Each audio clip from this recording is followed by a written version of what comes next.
Romanos capítulo de número 8, verso de número 29. Romanos 8, 29. Diz assim: porque os que dantes conheceu, também os predestinou para serem conformados à imagem de seu Filho, a fim de que ele seja o primogênito dentre muitos irmãos. E aos que predestinou, a estes também chamou. E aos que chamou, a estes também justificou. E aos que justificou, a estes também glorificou. Volte por gentileza. Veja o que o texto diz: que a nossa salvação não tem origem no tempo, mas ela foi planejada desde antes da fundação do mundo.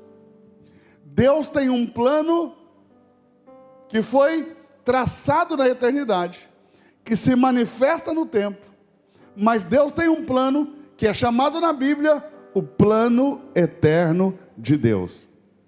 Ou seja, você não é salvo quando você vem à igreja e levanta a sua mão. Nesse momento está se manifestando o que o Senhor já fez. Aliás, o texto bíblico diz que a igreja de Atos crescia e que o Espírito ia acrescentando à igreja dia a dia os que haviam sido salvos. Eles já haviam sido salvos, porque o Senhor, na sua presciência, nos conheceu. O Senhor tem conhecimento de todas as coisas, no mais longínquo passado e no mais extremo futuro. Então entenda, não dá para entender a cabeça de crente que fica lendo horóscopo, crente que vai consultar cartomante, porque a Escritura Sagrada diz: se alguém quiser saber do seu futuro, pergunte a Deus, que faz saber o fim de todas as coisas no início delas. Veja, Deus conhece o nosso futuro, Deus conhece o nosso passado, e Deus só nos escolheu porque antes nos conheceu. Primeiro nos conheceu, de antemão nos conheceu. Antes de mais nada, Deus te conheceu, e só por isso que Ele te escolheu, antes mesmo da fundação do mundo. Deus nunca salvou alguém que Ele não conheceu, e você nunca vai surpreender a Deus com as suas atitudes, porque Deus, quando escolheu te salvar, já sabia quem você era. Não, vou falar de novo, que você não pegou. Deus te conhece. Deus te conheceu. Deus não vai ficar surpreso dizendo: nossa, por que eu salvei essa mulher? Por que eu salvei esse homem? Não é nada do que eu esperava.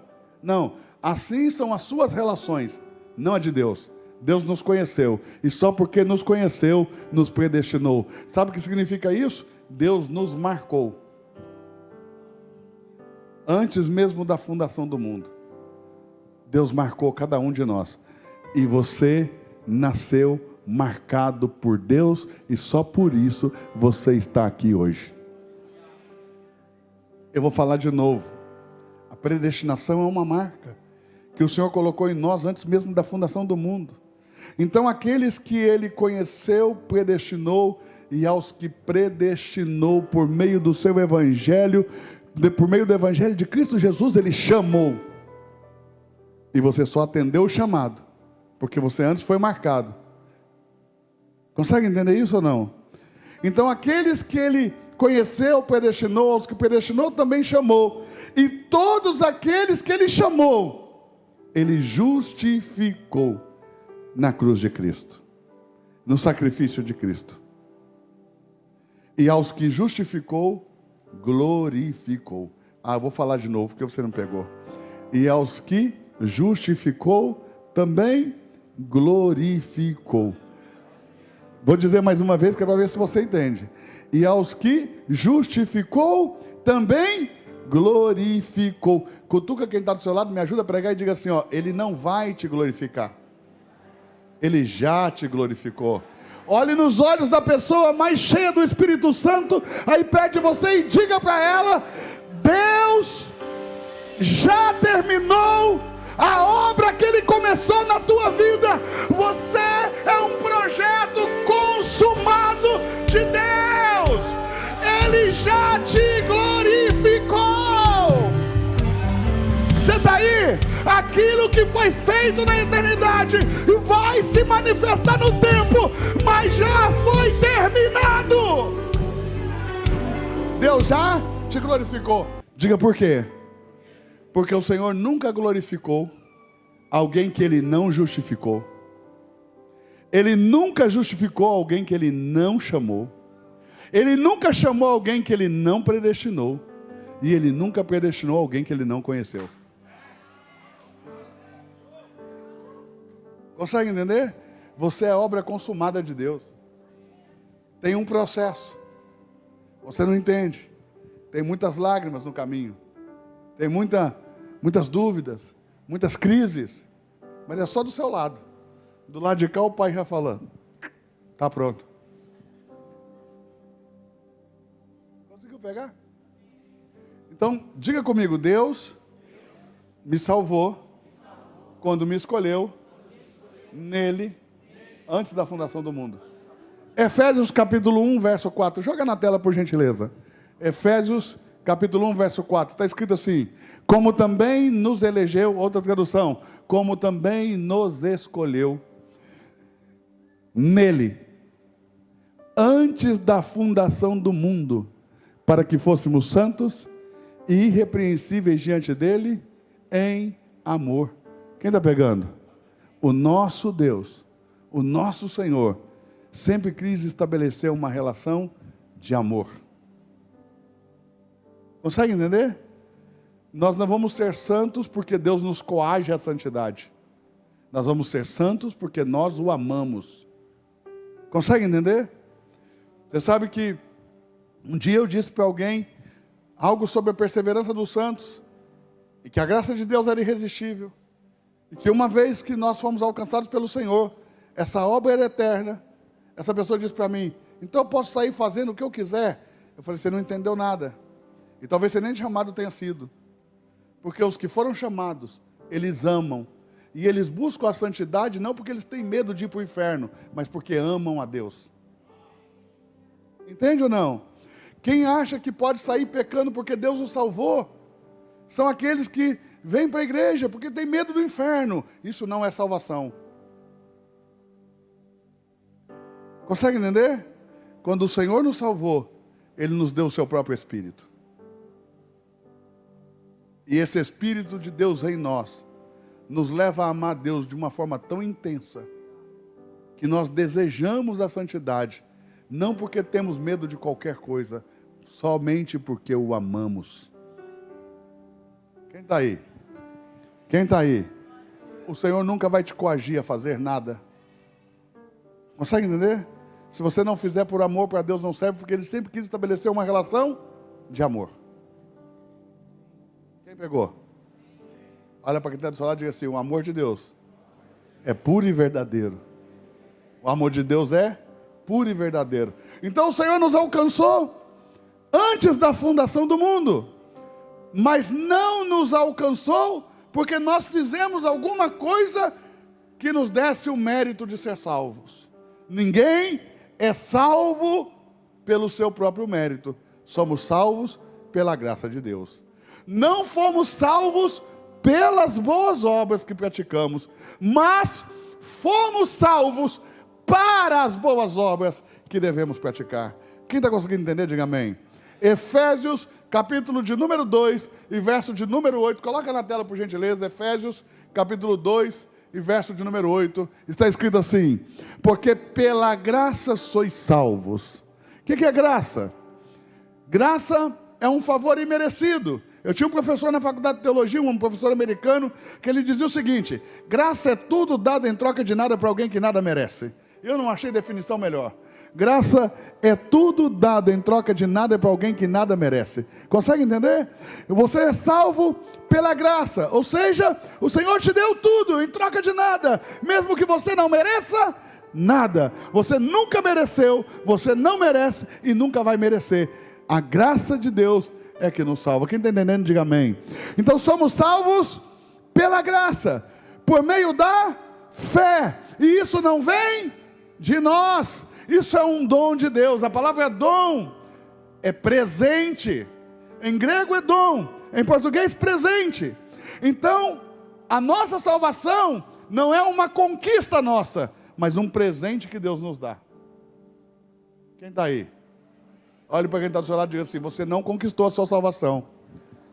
Quem conquistou a sua salvação foi Cristo Jesus na cruz. Você a recebeu de presente. Quem recebeu esse favor do Senhor? Amém?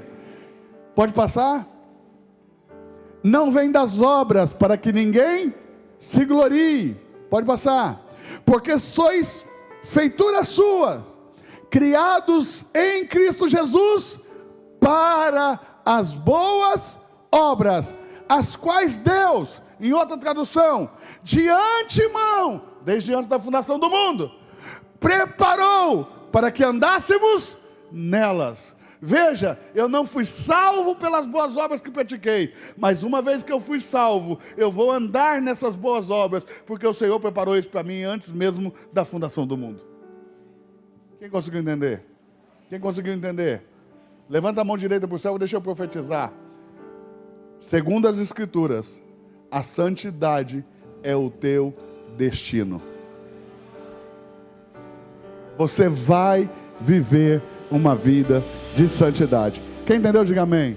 Você vai viver uma vida de santidade. Eu vou dizer de novo: você vai viver uma vida de santidade. Quem está pegando? Quem está pegando? Quem está pegando? Você vai viver uma vida de santidade. Amém ou amém? Quem entendeu? Quem entendeu? Quem entendeu? Então é muito claro para mim que Deus me salvou.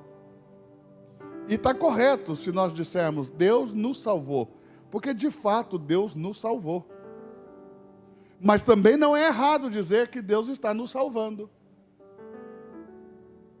Consegue entender? E tampouco é errado dizer Deus vai me salvar. Por quê?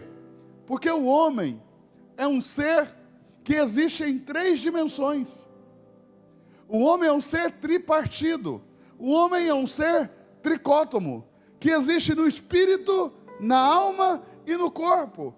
E a salvação de Deus, apesar de ser uma só salvação, ela envolve 2 aspectos. Um aspecto judicial, que diz respeito a cumprir a justiça de Deus, como algo que você deve levar a um tribunal, e ali desse tribunal vai sair uma absolvição. Então, diante do tribunal de Deus, nós fomos absolvidos por satisfazermos a justiça de Deus. Nós não, Cristo, nossa justiça, satisfez a justiça de Deus. E por isso, nós somos judicialmente livres, sem qualquer possibilidade de condenação. Por isso, como está escrito, aquele que está em Cristo, para este já não há condenação.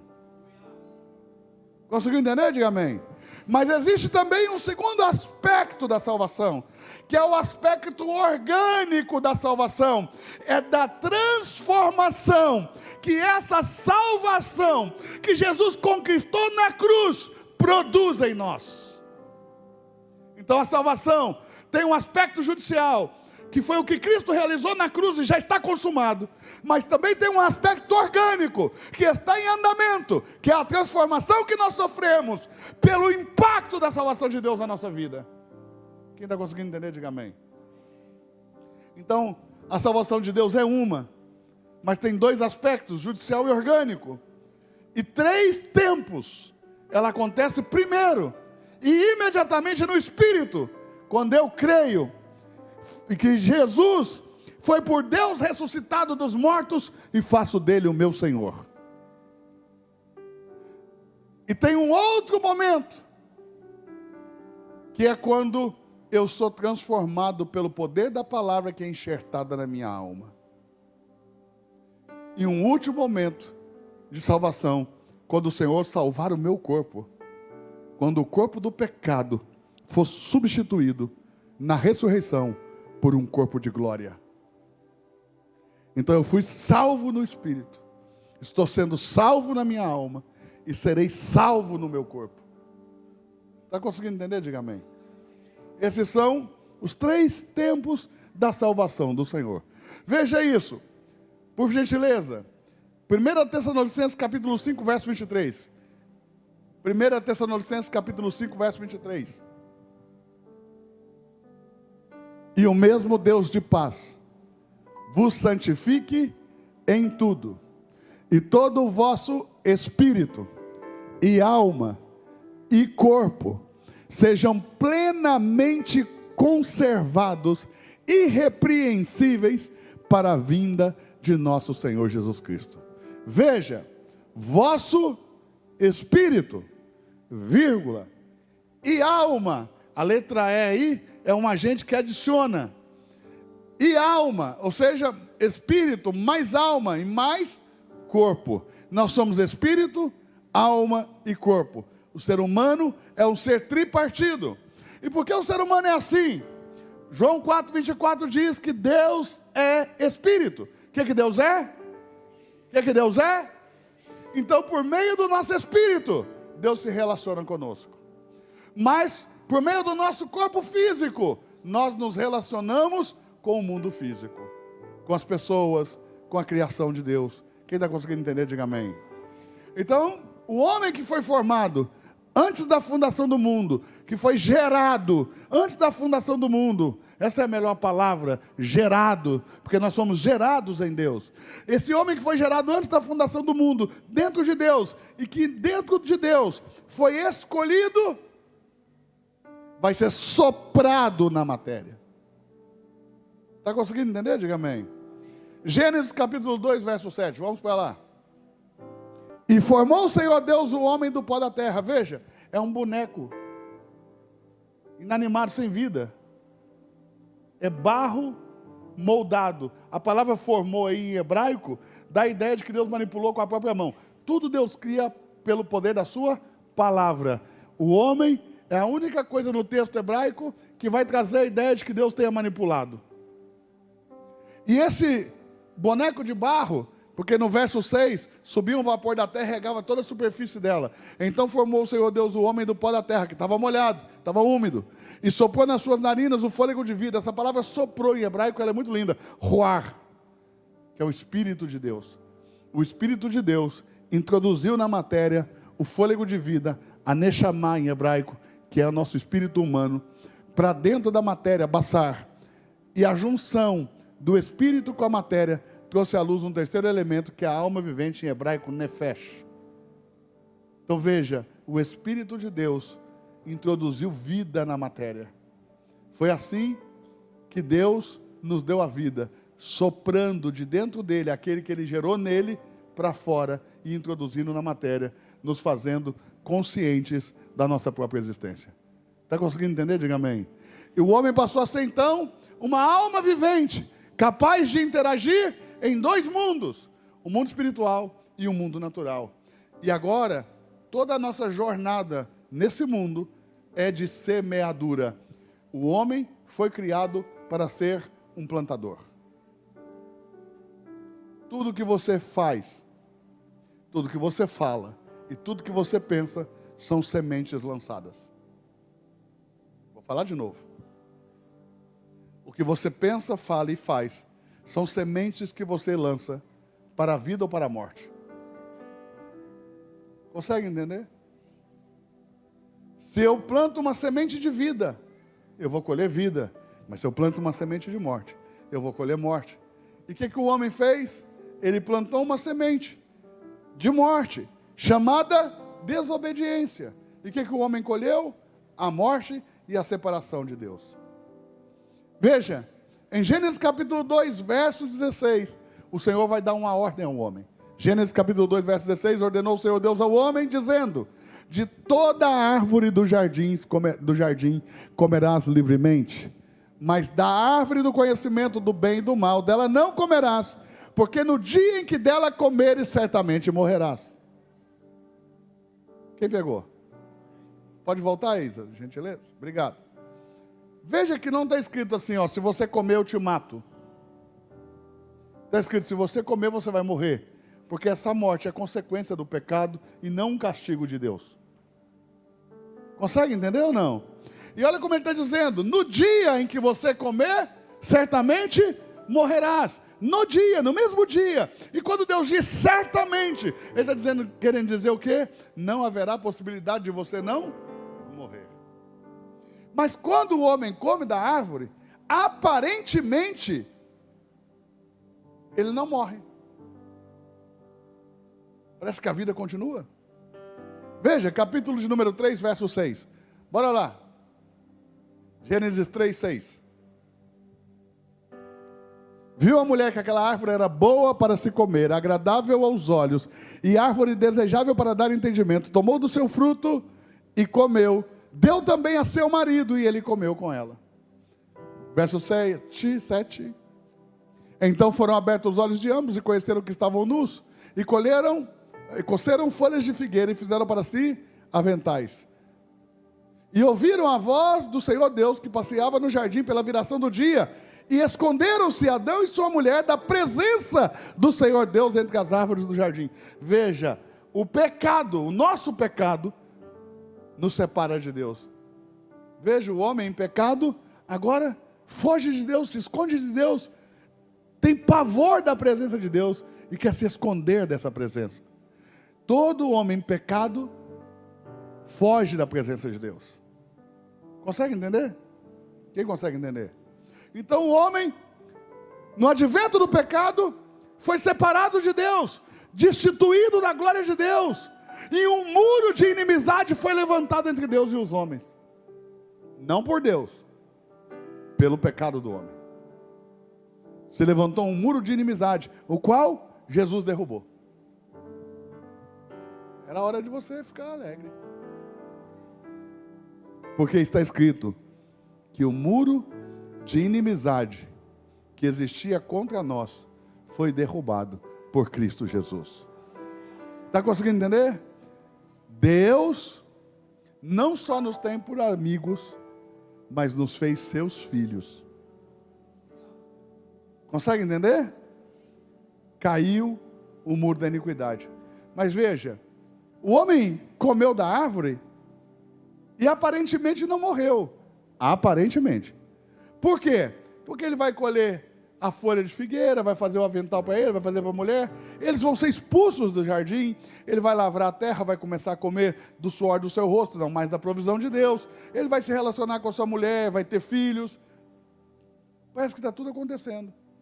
Só que o homem, a partir do momento que ele desobedeceu, ele saiu de um ecossistema de vida e passou a viver em um ecossistema de morte. Consegue entender? O homem passou a viver na morte. Por que ele não morreu? Morreu. É que a morte, ela acontece da mesma maneira que a vida. A vida não começou na matéria. A vida começou no espírito. Assim também a morte. Ela começa no espírito, se desenvolve para a alma e para o corpo. Quando o homem comeu, espiritualmente, ele morreu na hora. No mesmo momento em que comeu, morreu. É morte imediata. Da mesma maneira que a vida no Espírito acontece de maneira imediata. Quando você se arrepende dos seus pecados, confessa Jesus, crendo que Deus o ressuscitou dos mortos, o Espírito de Deus é derramado no seu espírito e você renasce para Deus imediatamente. Consegue entender? Então, assim como a vida começou no Espírito, a morte começou no Espírito. Quando o homem desobedeceu, ele morreu espiritualmente e começou um processo gradativo de morte da alma e um processo gradativo da morte do corpo. Então veja, o nosso espírito morreu imediatamente, a nossa alma está morrendo todos os dias. Como que ocorre a morte da alma? Cada vez que a nossa alma se afasta do caráter de Deus, daquilo que Deus é, nós estamos um pouquinho mais mortos. Então como começou? Começou com um homem que não conseguia controlar os seus desejos e a sua concupiscência o levou ao pecado da desobediência. E agora o homem é desobediente quando come da árvore do conhecimento do bem e do mal. Mas o homem vai, aos poucos, perdendo o caráter de Deus, perdendo essa essência que Deus tinha colocado nele. E acontece que o homem vai se tornar, além de desobediente, homicida, quando Caim mata Abel. Mais tarde, o homem vai se tornar polígamo, porque Lameque vai ter uma mulher para lhe dar filhos, e outra mulher para lhe dar prazer. E assim, o homem vai tendo o seu caráter totalmente depravado, até o ponto de que não resta nenhum bem no homem, tudo que há em nós é mal, nós somos, sem Deus, totalmente depravados no nosso caráter. Está conseguindo entender? Diga amém. O homem que não tem o Espírito Santo é totalmente depravado, não há bem nele, porque ele está destituído da glória de Deus, e a graça de Deus não está sobre ele, então o que resta nele é mal, e até o lado bom da alma dele é maligno, porque até as coisas boas que ele faz com segundas intenções. Consegue pegar? Quem conseguiu entender? Agora veja isso, a morte do corpo também é um processo gradativo, degenerativo, você já nasce morrendo, cada ano que passa, você está mais pertinho da morte. O seu corpo se desenvolve e depois começa a se autodestruir. Que loucura! Não era para ser assim. Mas é o desdobrar do pecado. Está conseguindo entender? Diga amém. Quem está conseguindo entender? Diga amém. Então o Senhor me salva por meio do novo nascimento. Romanos capítulo 10, verso 9 e 10. Coloca na tela, por gentileza. Romanos capítulo 10, verso 9 e 10 diz: a saber, se com a tua boca confessares ao Senhor Jesus, e em teu coração creres que Deus o ressuscitou dentre os mortos, serás salvo. Quando isso acontece, por obra do Espírito Santo, porque o homem caído não busca a Deus. Preste atenção, você nunca buscou a Deus, foi Deus que te buscou. Isso é tão sério, que quando o homem pecou, fugiu. Quem foi atrás dele foi Deus. Não foi Adão que veio atrás de Deus dizendo: oh, me perdoe pelo que eu errei. Não, foi Deus que foi atrás dele dizendo: Adão, onde estás? Deus vai atrás do homem pecador, mas o homem pecador não tem poder dentro dele, nem força para ir atrás de Deus, para buscar Deus. Consegue entender? Você ama a Deus? Levante a mão quem ama a Deus. Ok, sabe o que a Bíblia diz? Que você só o ama porque Ele te amou primeiro. Ou seja, o seu amor por Ele é a resposta do amor dele por você. Se Ele não tivesse te amado, você não conseguiria amá-lo. Diga comigo: eu o amo porque Ele me amou primeiro. Vê, sempre o primeiro passo é de Deus. Consegue entender? Às vezes eu quero dizer isso para as pessoas, dá vontade de abrir a cabeça e colocar lá dentro. O que eu quero dizer? Que Deus escolheu te salvar, não te salvou por falta de opção. Deus não disse: vou salvar ele porque não tem mais ninguém. Deus te amou, te escolheu. Consegue entender? Eu vi uma matéria recentemente agora que eu fiquei assim, vontade de pular no tempo e voltar lá na escola, quando eu estudava, para brigar com os meus professores de novo. Porque agora eles descobriram que o espermatozoide que fecunda o óvulo não é o que chega primeiro, o que vence a corrida, é o que foi escolhido pelo óvulo. A ciência conseguiu provar que entre milhões e milhões e milhões, você foi o escolhido. Era para você celebrar.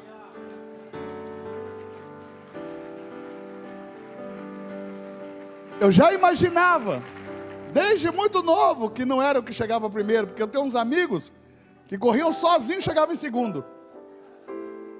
Eu falei: esse cara é tão lerdo, não chegou primeiro, não dá. No meio de mim, não dá. Não é porque você era rápido, mas é porque você foi escolhido. Quem está conseguindo entender? Quem está conseguindo entender? Infelizmente eu tenho que terminar, mas a minha vontade é de ficar aqui até o dia amanhecer com você. Mas veja bem, tudo que nós fazemos na nossa vida é uma semeadura. 1 Coríntios capítulo 15, verso de número 43. Semeia-se em ignomínia, em vergonha, mas ressuscitará em glória. Semeia-se em fraqueza, em corpo físico, mas ressuscitará em vigor, em espírito. Pode passar? Semeia-se no corpo natural, mas ressuscitará corpo espiritual. Se há corpo natural, há também corpo espiritual. Quem entendeu, diga amém. Quem entendeu, diga amém. Tudo que você faz é uma semeadura. A Bíblia diz que quando você morrer, você vai desencarnar.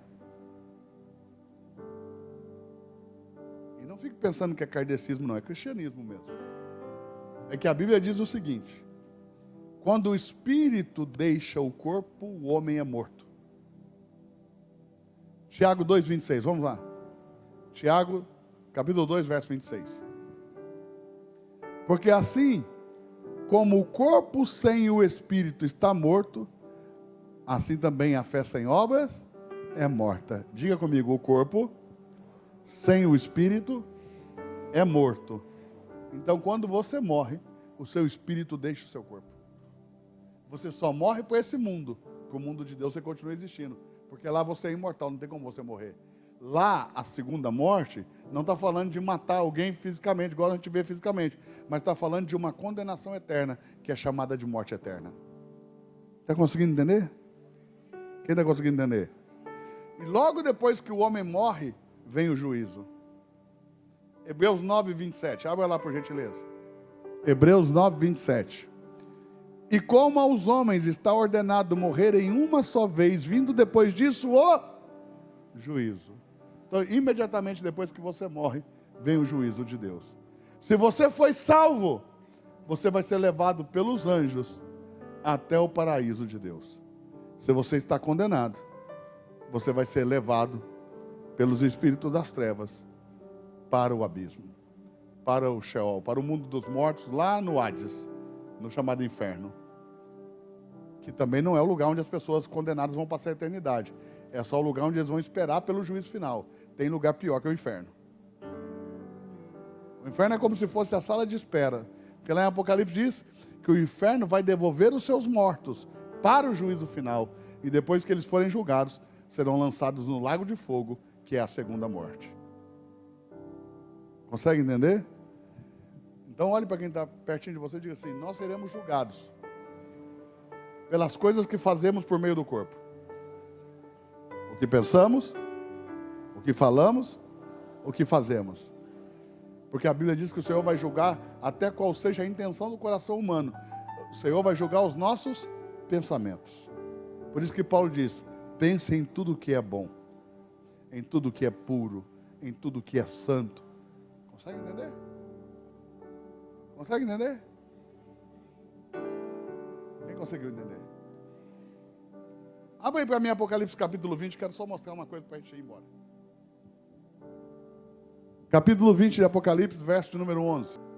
Vi um grande trono branco, e o que estava sentado sobre ele, de cuja presença fugiu a terra e o céu, e não se achou lugar para eles.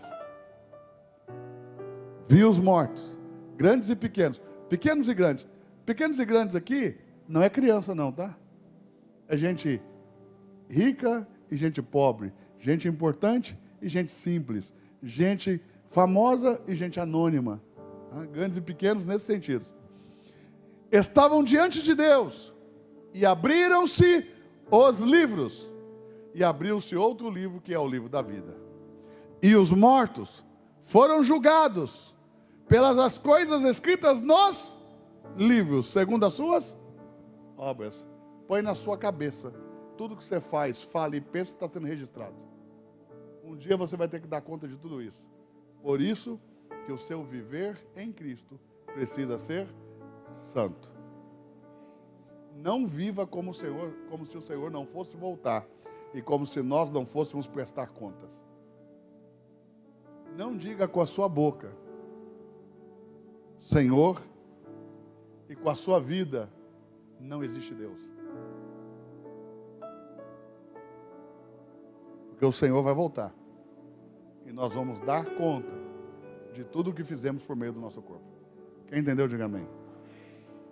Nós no tribunal de Cristo. As nações no julgamento das nações. E os ímpios no juízo final. Mas todos vão enfrentar um tribunal. Quem pegou?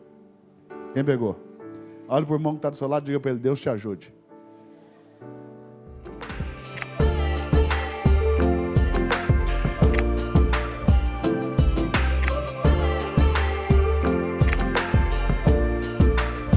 Eu quero que você pare agora, se inscreva nesse canal e faça parte dessa comunidade.